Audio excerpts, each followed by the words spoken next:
Un pays sous le choc, la peur qui s'installe. Les djihadistes ont-ils déjà gagné? C'est la question qui fâche de 7h15 sur Europe 1. Et pour y répondre, je reçois Alain Marceau, député UMP, membre de la Commission des Affaires étrangères à l'Assemblée et ancien magistrat. Bonjour Alain Marceau. Bonjour monsieur. Que faut-il faire pour lutter efficacement contre le péril terroriste? Est-ce que c'est seulement possible? Écoutez, je crois que la question nous dépasse tous aujourd'hui. Nous sommes dans une situation que nous n'avons pas vraiment connue depuis très longtemps, si peut-être hormis la période 1986 avec les attentats commandités par l'Iran et exécutés par le Hezbollah, nous sommes finalement un peu dans la même situation aujourd'hui. À l'époque, nous avons su face car nous avions en face un interlocuteur qui était l'État terroriste. Aujourd'hui, c'est beaucoup plus difficile puisque nous sommes en présence, au fond, de groupes ou d'individus totalement opportunistes et qui agissent au coup par coup. Et on ne voit pas venir le coup en l'espèce. Mais je crois qu'il serait temps que, et pourtant l'heure de la polémique n'est pas venue, aujourd'hui nous sommes vraiment dans le temps encore dans le temps de l'émotion, et on nous dit aussi dans celui de l'Union nationale, mais des questions doivent déjà être posées. Lesquelles? Celles concernant l'organisation de notre lutte antiterroriste notamment. Il est extraordinaire que nous apprenions par exemple que les services américains étaient au courant des différents voyages des frères ou de l'un des frères au Yémen ou dans d'autres zones. J'espère qu'on ne va pas découvrir... Attendez, ça veut dire que les Américains étaient au courant et pas nous? Ou simplement nous on le savait mais on ne l'a pas dit? Il faudra poser la question au ministre de l'Intérieur, savoir si effectivement les Américains nous l'ont dit ou s'ils ne l'ont pas dit. D'abord, s'ils ne l'ont pas dit, c'est pas très sympathique de leur part, alors que c'est quand même eux qui nous amènent sur le terrain moyen-oriental pour les assister dans leur guerre, et c'est la raison pour laquelle nous y sommes engagés. Si toutefois ils l'ont dit, il faudrait peut-être que le ministre de l'Intérieur nous dise effectivement quels sont les éléments à sa possession. Je crois savoir que l'un des frères s'est aussi entraîné, a fait le djihad en Syrie au mois d'août, qu'on nous le dise aussi et qu'on ne soit pas simplement en présence de gens qui seraient d'aimables touristes qui pris d'une crise de folie et qui assassinent. Ça veut dire que notre maillage, notre nouvelle loi antiterroriste, tout ça c'est une passoire? Écoutez, je fais partie des rares députés qui n'ont pas souhaité la voter. Votre groupe l'a votée à l'UMP, vous étiez le seul. J'étais le seul, absolument. Je n'ai pas souhaité la voter car je la trouvais insuffisante.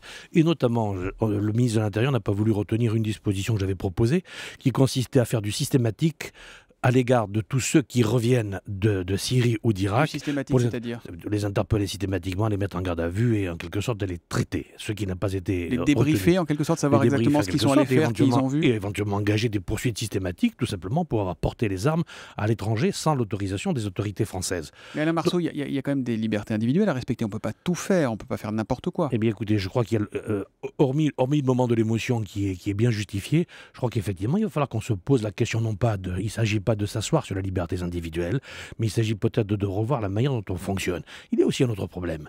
Monsieur Assad est un homme haïssable, c'est un dictateur, etc. Oui, président syrien. Et nous avons rompu toutes nos relations, de sécurité et contacts et échanges avec ce pays. On peut comprendre pourquoi. Vous ne comprenez pas? Non, je vais vous dire une chose. Aujourd'hui, je crois qu'il serait urgent, effectivement, que l'on puisse s'adresser à nouveau au service syrien. On ne le peut pas, nous avons rompu les relations diplomatiques. Que l'on puisse s'adresser à ces gens-là, leur dire maintenant, débriefez-nous les Français qui sont là-bas. Monsieur Cazeneuve nous dit des fois... Ça veut dire quoi? Ça veut dire que on a besoin la Syrie nous donnait des informations, même quand les rapports étaient tendus, quand le lien n'était pas coupé. Nous avons été les sollicités au mois de décembre 2013. Nous avons envoyé des gens de la DGSE et de la DCRI pour effectivement remettre en place ces relations. Et les Syriens nous ont dit, non messieurs, certainement pas, réouvrez votre ambassade, reprenons les relations diplomatiques et on vous aidera. Parce que eux, ils nous disaient à l'époque, attention, Tartampion est dangereux, il faut se méfier de celui-là, c'est ça? Nous sommes aveugles aujourd'hui sur le Moyen-Orient, tout simplement parce que nous n'avons plus ces relations avec ces différents services, il en est de même d'ailleurs avec la Turquie. Aujourd'hui, nous sommes finalement en situation d'aveugle, oui, doublement aveugle, et nous avons surtout détruit les renseignements généraux. Le contexte des renseignements généraux, c'était quoi? On n'a pas détruit, on a regroupé. On nous a dit qu'on fabriquait quelque chose de plus fort. Oui, mais plus personne ne va dans les banlieues, plus personne n'est capable d'aller dans les cités, rencontrer tel ou tel, alors que c'était le cas des renseignements généraux traditionnels. Je crois que c'était une erreur de réorganisation. On a centralisé, certes, vive la centralisation, mais de temps en temps, je suis pour la décentralisation. Ça veut dire qu'il n'y a plus, les renseignements généraux, ils n'existent plus comme à l'ancienne, ceux qu'on voyait, l'image caricaturale avec l'impair, ils regardent, ils scrutent, ils font du porte-à-porte, ils surveillent, ça n'existe plus en France. Pour un politiquement correct, on a dit les renseignements généraux font du politique, alors du coup, on va dissoudre. Non, on avait besoin de ces renseignements généraux. Aujourd'hui, personne ne s'en va dans les banlieues, personne ne s'en va parler à ces gens qui sont susceptibles de basculer. On nous a mis en place le numéro vert pour les parents pour qu'ils puissent dire allô, allô, j'ai peur que mon enfant aille en Syrie. Vous voyez l'efficacité, d'ailleurs on la voit l'efficacité avec ce qui se passe aujourd'hui. Non, véritablement. Ça veut dire que nos services de renseignement, Alain Marceau, sont moins efficaces aujourd'hui alors que le péril a été multiplié par 10, par 100 ou par 1000 qu'il y a quelques années? Nous avons de très très grands professionnels, mais à mon avis, on les a rendus en partie aveugles. En partie aveugles. Et vous savez, ça se passe aveugle, ça veut dire inefficace? Moins efficace. Alors c'est vrai qu'on a pu faire ce qu'on a fait hier, l'opération de force avec le GIGN, le RAID, etc., qui sont sur le terrain pour retrouver les fuyards. Pour cet avancement. Regardez, plus personne ne parle de l'affaire d'hier matin. Hier matin, quand même, on a un policier qui a été assassiné de sang-froid. Plus personne n'en parle ce matin. Je vais faire le reproche. Je n'ai pas entendu une seule radio faire référence à ce qui s'est passé en banlieue sud. Mais c'est pas un épiphénomène. On en a parlé ce matin, mais évidemment... Ça veut dire qu'il va falloir s'habituer à ce genre de situation. Mais qu'est-ce qu'il faut faire ? Il faut se résigner ? Qu'est-ce qu'il faut faire ? D'abord, je crois on va pas armer tout le monde. Enfin, je sais pas, on va pas armer tout le monde. On va pas armer tout le monde, ça c'est un enjeu sans doute pour tout le monde. Je crois qu'effectivement, il faut revoir l'organisation de nos services de renseignement, il faut remettre en place les coopérations. Vous savez, les Américains sont bien sympathiques, ils nous ont engagés dans l'affaire moyen-orientale.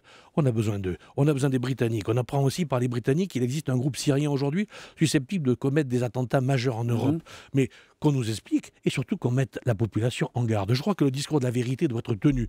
On ne peut plus nous considérer comme des gosses auxquels on ne dit rien, auxquels on cache la vérité. Aujourd'hui, la société est fracturée, gravement fracturée, peut-être pour longtemps d'ailleurs. Il est temps qu'on se reprenne tous en main. Vous savez, hier soir... résultat, psychose et panique, quoi, si on fait ça. Non, écoutez, hier soir, on a tiré en l'air dans les camps palestiniens de Beyrouth pour saluer l'attentat commis contre le journal.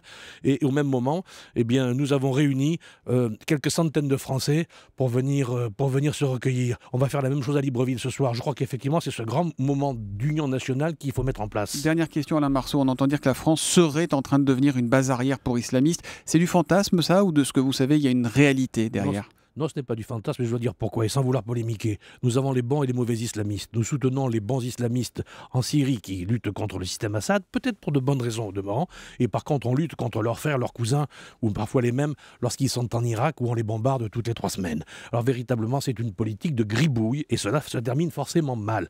Il serait temps quand même qu'on se dise, on a ce combat contre l'islamiste ou on l'a pas.